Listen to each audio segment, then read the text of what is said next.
There's a lot of Sigma things. Is this a That's a mystery to me. mystery? That sounds really cool. And by mystery, I mean it's not a mystery at all, but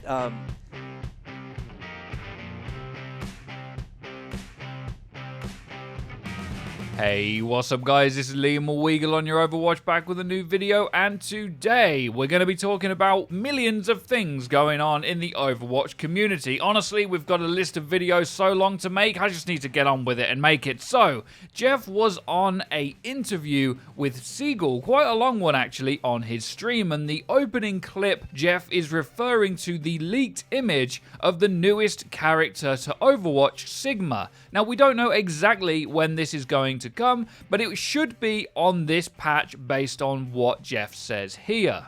This is going to be a really dramatic week for Overwatch, I think. Past the image, we don't know much about Sigma. There is a lot of speculation going around, especially on Reddit, and we even got linked this from Ryan on Reddit, who compares the image we've seen to some older images of an evil Omnic in the comics. It'll be very interesting to see when this hero comes round. As Jeff said, it is a little bit delayed, but you can rest easy knowing that Sigma is going to be the newest hero to the game. Now, this interview talks about a lot of different things and answers many questions that you guys have been asking us. So the first one is MMR Reset. Jeff has confirmed that this is an MMR reset of sorts, but it's not like they're resetting it to 0. He said that if you do this in any video game for quite a while, it's going to take its toll on the quality of matches in your ranked games. You've got to think, bronze players are going to be mixed in with GMs, and it would be an absolute disaster. So what they've decided to do is they've been stealing our information. They've been taking note of how we play on certain roles for months on the current live server, and they are basing where we start in the MMR behind the scenes on that, and then that will be adapted in the placements that you take. And I believe that this is why placements are so drastic right now. A lot of people have been getting placed higher than they initially do, because I think the system's still figuring it out. Also, they could be changing the bell curve slightly to force more people into slightly higher SRs to even out the player base a little bit, because if you think about it, if top 1% is over 4K, anyone over 4,000 is never going to find a game. It's going to take a really, really long time. So it's going to be interesting when we get to play the real beta on live in the middle of August and see what kind of SR we all get given. He also explained that the MMR behind the scenes is much more of a -3 number to a +3 or 4, that there's only like 7 kind of ranks behind the scenes. He didn't expand much further on this, but that actual SR number that you see is nowhere near as relevant as the number that's behind the scenes. But Jeff does reassure us that they know what rank we should be on each character, and that we're going to be given that based on how we've played them in recent months, and also that if you think you can just queue for a role you don't usually play and throw, they can even tell now when your stats are much worse than they usually are when you're throwing, and that they have a whole team of people ready to catch you out on this and throw out that ban hammer if you're not careful. And this MMR reset news does also come alongside the fact that you'll no longer lose skill rating from decay, and I think this is an overall good change unless you're in the higher ranks. I think if you're over 4K and you're trying to hold top 500 spots or just a high rank to show off to your friends, this could create problems, and I think Jeff knows that, and he does say that for now they're removing it, but they're going to be looking at what they do with it in the future and maybe making a few changes where applicable. So 222 is really, really good, but Seagull didn't want to stop there and actually grills Jeff quite a bit about hero bans. Now, Jeff doesn't really like this idea at all, and he makes that clear right away. In fact, he's done this quite a few times. Before we get on to what Jeff says, though, there is something I need to say, and that's that since the start of Overwatch,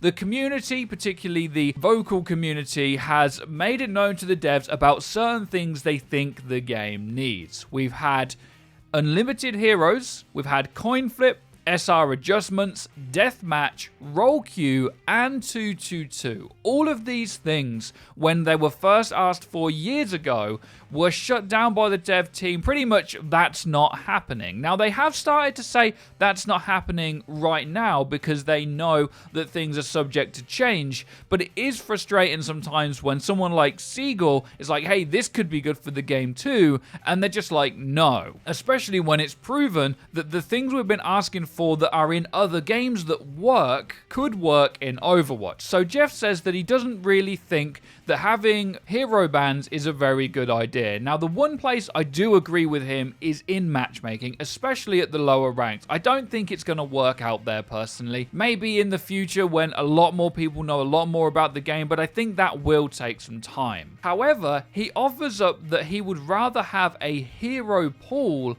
than hero bans, which would mean some heroes maybe for a season would not be playable at all, and that would free up the meta. And that is Jeff's main concern when it comes to hero bans. He seems convinced that they're moving to a place now with the game that balancing for different comps is going to be more reliable than ever, and that we're not going to be forced to play only bunker. Now, in the current balance of the system, I think we're all going to be playing bunker actually, but Jeff seems to think that that won't be the case forever, and that's another reason they don't want to bring hero bans, is they just want to see people on their favorite heroes, and they want to see the best players on their best heroes. Of course, the flip side argument to this is that there will then be players come out that are amazing at all kinds of different heroes, and it would mean something different to what it currently does, but it doesn't seem like they're budging on this anytime soon, although I've got to say I would rather have none of this than a hero pool system, because that's just a little bit strange. Now, Jeff also doesn't like the idea of a map banning system, but in this interview he doesn't confirm that map pools are coming,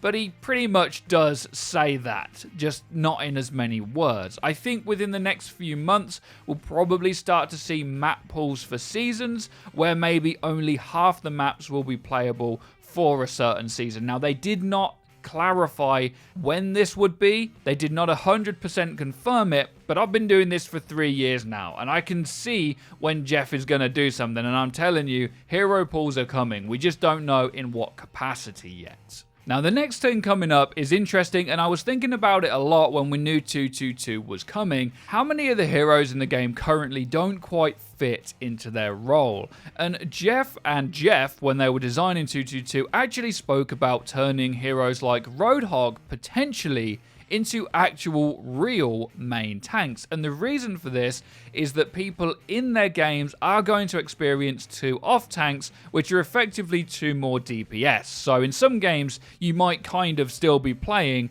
4 DPS. But Jeff is open to this idea still from what he says in this, and they're going to be testing 222 out as it currently is without drastically changing too many heroes. But Roadhog is one specific example of where they said they could make this guy a tank.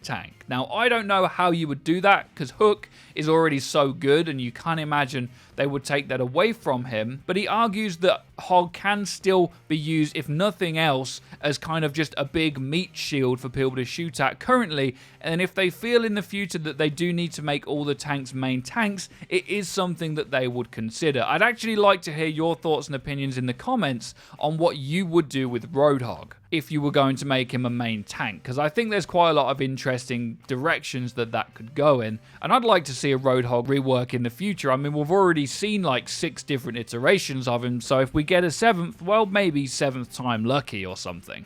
There's 2 more important things to talk about in this. One of them's really quick, and Zenyatta is going to be getting a lot of lore, says Jeff, sometime in the future, but it is a soon TM Blizzard. He also said that, word for word, that Zenyatta will be getting a lot of fleshed out lore. Now, we don't know if this is related to what's supposed to be happening at BlizzCon. Remember, there was that big leak a while ago that there would be Overwatch 2 at BlizzCon, and it would be heavily PvE focused. Well, maybe that's where this story adaptation is going to come from. So we could be waiting multiple months to find out, but I just think it's cool that that we're going to get more lore. It's always a welcomed addition to the game, especially now that a lot of people should be coming back to the game to play 222. Seriously, by the way, if you haven't, make sure you go and play it. And the last thing that was interesting in this to me was the ping system. Jeff explained that they have tried a ping system very much like Apex Legends has in the past for Overwatch, but it did feel like a little bit crazy where there was too many pings going off all the time. But imagine if there's a flanker always wrecking you when you're a healer and your team aren't listening, or your mic's not working, or whatever other excuse we have out there. Well, you could ping the flanker behind you to alert your teammates to the enemy that is behind. These can definitely work in theory, but they have said it did fail a little bit before and it was too messy, although they are more than happy to revisit it. And by the sounds again of what Jeff said, it is something that they're thinking about taking another look at sometime in the future if they can figure out how it works. One way you could do it is if maybe you have a leader or 2 assigned people that can ping only in your party or in your lobby. But of course, this can be open to abuse, so it's something that they'll have to work out as time goes by. So let me know what you guys think to any of this cool stuff in the comment section down below. We've got a lot of videos lined up for you guys, so make sure you drop a like, as it just lets us know that you're enjoying the videos, and be sure to hit the bell icon next to the subscribe button so that you get notified when all these videos go live, because we've got a lot of them coming for you guys. Make sure you have a fantastic day as always. Take care and peace, people.